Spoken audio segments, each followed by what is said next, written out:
সাকিব আল হাসান বাংলাদেশের ক্রিকেট ইতিহাসের সবচেয়ে উজ্জ্বল নাম। সবাই বলে তিনি বিশ্বসেরা অলরাউন্ডার, কিন্তু প্রশ্ন হচ্ছে কিভাবে।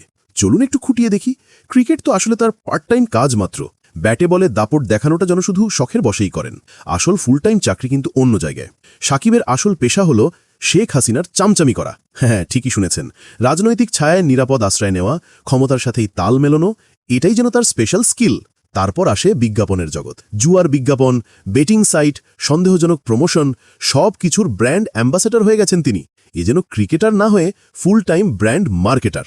তাহলে বোঝাই যাচ্ছে যে কারণে সাকিব আল হাসানকে বিশ্বসেরা অলরাউন্ডার বলা হয়, সেটা শুধু মাঠের খেলা না, রাজনীতি, বিজ্ঞাপন, টাকার খেলা, সবখানেই তিনি সমান তালে খেলে যাচ্ছেন। সুতরাং ভাই, ক্রিকেট তার শখ, কিন্তু আসল কাজ হলো অন্য খেলা। বুঝতেই পারছেন, সাকিব আসলেই এক অলরাউন্ডার, তবে সেটা একটু ভিন্ন মানে।